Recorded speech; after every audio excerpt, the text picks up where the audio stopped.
What's up YouTube? I'm Josh Newlin for Newlin Performance. In this video I'm going to be talking about supplements. I'm going to explain in detail the science behind some of the most popular supplements and if they're really necessary or not.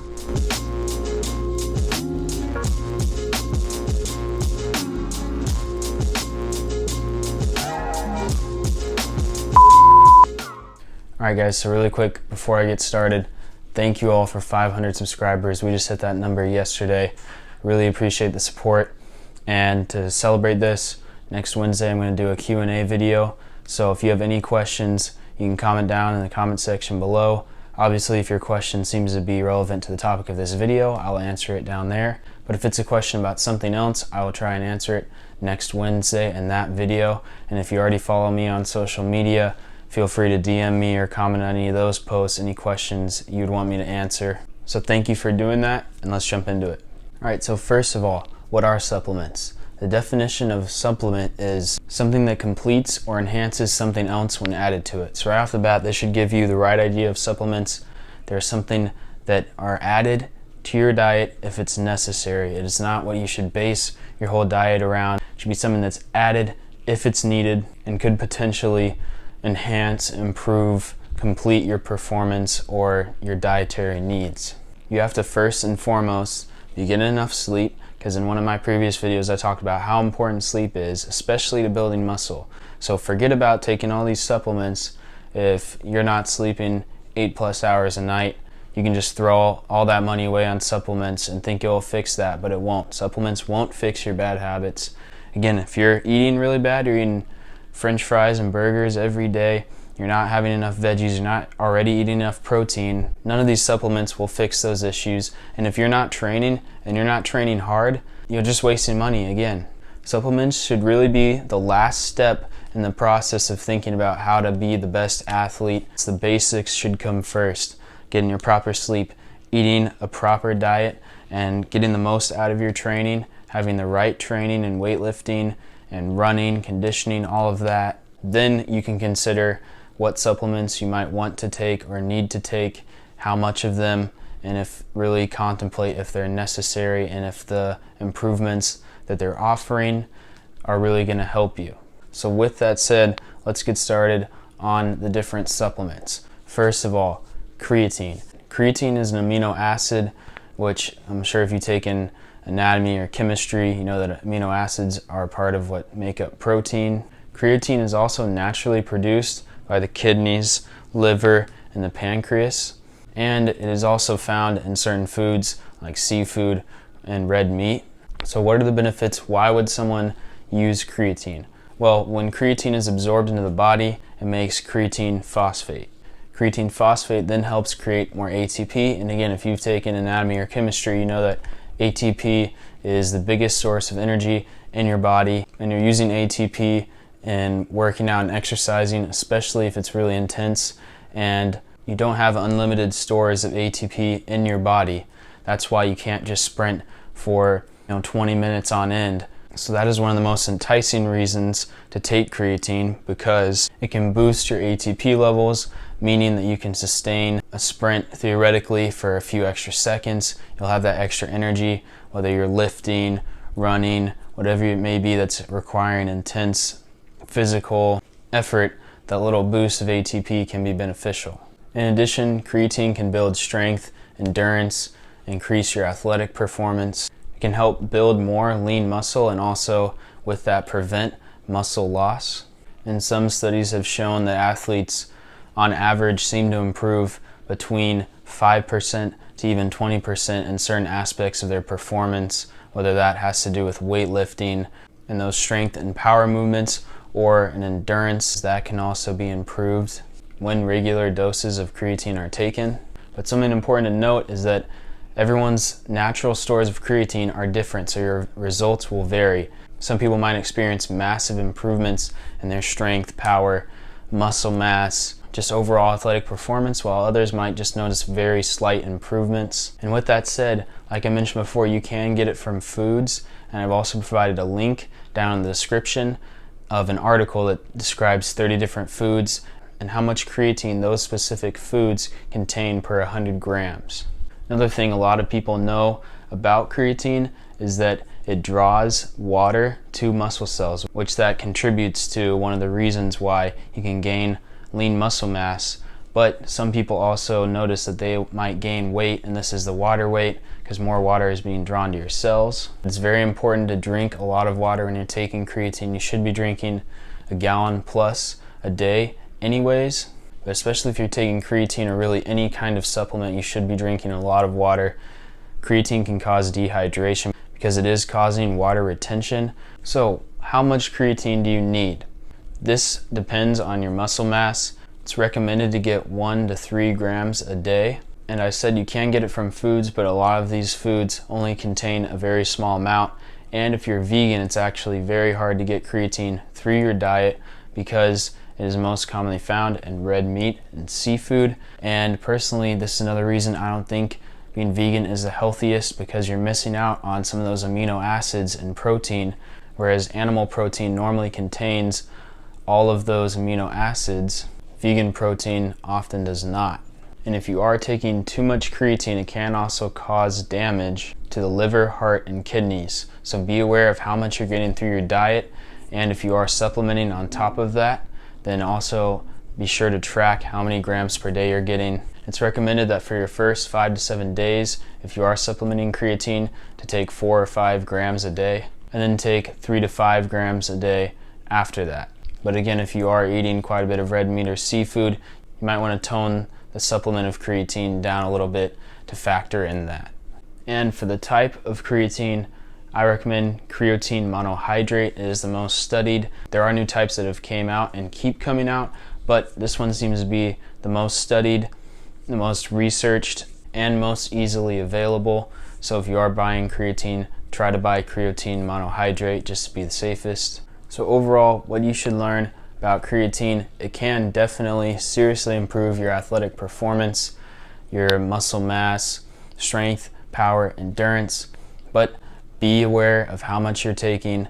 Drink lots of water if you take it, and understand that your results can vary based on your natural stores of creatine, how much you're getting from the rest of your diet, how much you're sleeping, and then also your work rate of how often you're working out, lifting, running. Doing all of those things can affect the impact creatine will have on your performance. Next is BCAAs, branched chain amino acids. So there are 20 amino acids. 9 of those are considered essential, which means you have to get them through your diet. And 3 of those are branched chain amino acids, which are valine, isoleucine, and leucine. So why would someone supplement BCAAs? Well, one of the BCAAs, leucine, simulates muscle protein synthesis, which is just a fancy way for describing the process of building muscle. BCAAs can also reduce DOMS, delayed onset muscle soreness. DOMS is what you get 12 to 72 hours after a workout. BCAAs can reduce this because they decrease the breakdown of proteins during exercise, and they can also reduce muscle fatigue. And BCAAs also account for about 35% of the essential amino acids, which are the ones you can only get through diet, and about 40% of the total amino acids required by the body. But amino acids can be attained through lots of protein-filled foods, much more so than creatine can naturally be obtained through a good protein-filled diet. This is also one of the reasons BCAAs are a little less popular than creatine, because there's not the drastic improvements in performance, strength, power, endurance, all of that. And often people just need to take and supplement BCAAs if they're having protein deficiencies, and it can also help people with certain diseases or disorders. But in this video, I just want to talk about athletic performance, so I'm not going to get into that side of it. And it was also found that a whey protein shake with BCAAs is 50% better at muscle protein synthesis, the process of building muscle, than just BCAAs, because the ability of BCAAs to stimulate muscle protein synthesis is limited without other essential amino acids. And it's unlikely that BCAAs can directly improve athletic performance. Obviously, like I said, it can reduce fatigue, it can reduce DOMS and that soreness, which could indirectly lead you to have better workouts, better training, indirectly improving your athletic performance. But it has not been proven, like creatine has, to really improve athletic performance. So what you should remember is that BCAAs can be obtained through eating protein-filled foods a lot easier than creatine can be. So if you're eating the right amount of protein per day, which should be 1 gram per pound of body weight that you weigh if you are an elite athlete, then you shouldn't really have to worry about supplementing BCAAs. Next is pre-workout. Pre-workout shakes is really what I'm going to talk about. This is another supplement that has just kind of exploded lately. So first, what are these pre-workout shakes? Normally, they're a blend of ingredients. The list of ingredients in pre-workout shakes isn't even as set and continuous as post-workout shakes are, but many of them often contain artificial sweeteners, sugar alcohols, caffeine, creatine, amino acids, and B vitamins. So why do people take pre-workout shakes? The main reason is to boost energy before a workout, and some of these pre-workouts do contain nitric oxide, which improves blood flow, which will increase your pump, and this also increases the nutrient and oxygen transportation to your muscles, which can improve athletic performance. So why is there so much controversy about it? What are the potentially bad side effects of it? First of all, a lot of these pre-workouts are not even regulated, even in the United States, where you'd think that they would be the most regulated. The Food and Drug Administration, the FDA, has said that they don't consider them a food or drug, so they do not regulate what goes into these pre-workout shakes that are made in America, and that could mean there's dangerous chemicals and compounds in these pre-workout shakes, and there could also be banned substances. So if you are a college or professional athlete, you might not pass that drug test, and you might think, I'm just taking a pre-workout shake or whatever. I haven't been taking steroids or HGH, but some of these supplements unfortunately include those banned substances. Next is that a lot of these contain a lot of caffeine. Caffeine, when it's not taken too frequently and in reasonable doses, can improve your memory, your focus, your alertness, as well as burning fat. But caffeine is very much like a drug, and there are a lot of people with serious caffeine addictions. This is part of the reason why they want to put it in these pre-workouts, because there are a lot of people that are addicted and feel like they can't go a workout without having it because they put a lot of caffeine in there. And too much of it can increase your blood pressure to dangerous amounts. It can cause lack of sleep. It can cause anxiety. And health experts say that 400 milligrams caffeine is the max you should be having per day, which is about 2 to 3 cups of coffee. And some pre-workouts have that amount in just 1 or 2 scoops. And you also have to realize that you're getting caffeine through other foods you just eat throughout the day. It's not all just in coffee or pre-workouts. You can get caffeine naturally through certain other foods. And pre-workouts can also cause dehydration because creatine and caffeine are called diuretics, which means they draw water, they absorb water. So if you're taking creatine and pre-workout and you're not drinking enough water, you could result in being severely dehydrated. Finally, like I said, a lot of these contain artificial sweeteners and sugar alcohols, which can cause gas, bloating, diarrhea, intestinal problems, all stuff you don't want to have to deal with. So the bottom line for pre-workout, do your research, because unfortunately, especially in America, they aren't well regulated. So you're going to have to do your own research about what's in them, what the ingredients are. Try to find one that's low in caffeine, especially if you already have coffee. In addition to that, you don't want to be having a lot of caffeine in your pre-workout, and try to avoid ones without sugar alcohols and artificial sweeteners. But that is a very hard thing to do because even post-workout shakes have a lot of those things in them, and that's hard to avoid. So like I said, I think this is the most dangerous one we're going to talk about today. So you're really going to have to do your research on your own to really know what's in it, to make sure it's safe. So finally is post-workout protein shakes. These ones seem to have been around for the longest amount of time. Just like the rest of these supplements, you typically have a powder. You combine it with water or milk and make a shake out of it. And it can just be a really quick, efficient way of getting protein if you don't feel like cooking some chicken or eating a whole meal to get that quick protein in. This is something that you also need to be careful about. It is better regulated and overall safer than pre-workouts are. But one of the tricky things about this is a lot of them might taste really good, but they have quite a bit of sugar in them. And a lot of times, if they don't have sugar, more often than not, they have those artificial sweeteners like sucralose or things like that, which at first looks good if you're just looking over the nutrition facts on the label. But again, like we mentioned in the pre-workout section, those artificial sweeteners and that sugar alcohol still isn't very healthy for you. Some of these post-workout shakes also promise to speed up muscle recovery and reduce muscle pain, but it is unclear if that's true, how true it is. So that is not something that has been proven to be true of this. What we do know for sure, they provide you with some quick protein and carbs usually. These can also contain banned substances.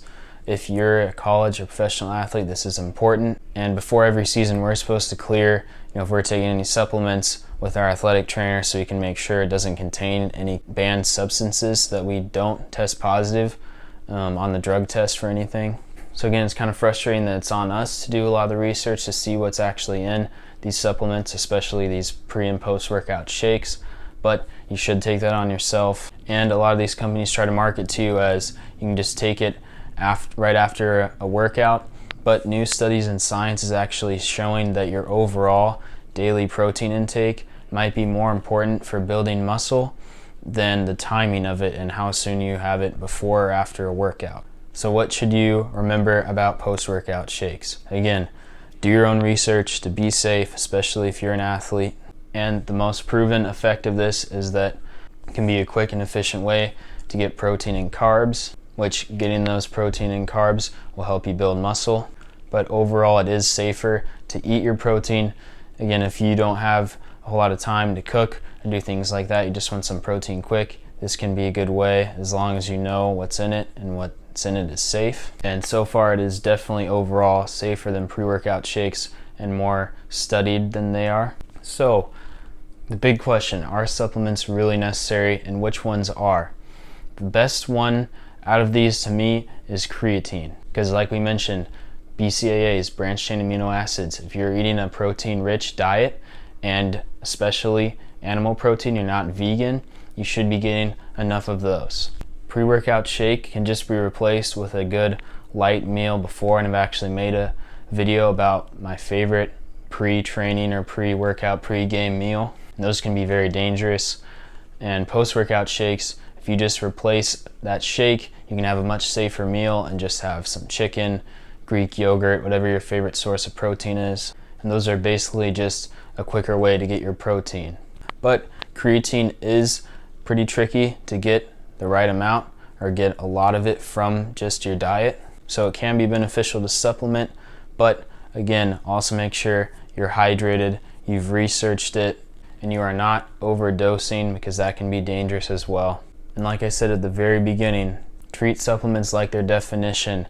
If you're just getting into fitness, nutrition, whatever, you shouldn't even be worrying about this video. You shouldn't even be watching this video. You should be watching one about more basic nutrition and fitness, because a supplement cannot replace your bad habits and your bad sleep schedule, not working hard enough in the gym or training hard enough, not getting your proper sleep and recovery. So let me make it clear again, supplements should be the last step in the process of you trying to be the best athlete or live the healthiest lifestyle.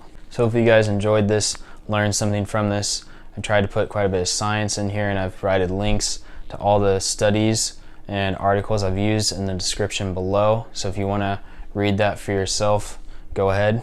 If you did enjoy this, please like and subscribe.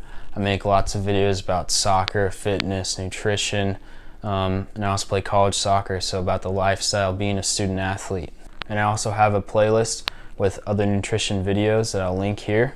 And feel free to comment your thoughts. If you're taking supplements, what supplements you take, what brands you use, and if you've done your own research of this, let me know what you've found, what you've learned as well. I'm really interested to hear from you guys. So thank you all again, and I'll see you on the next one.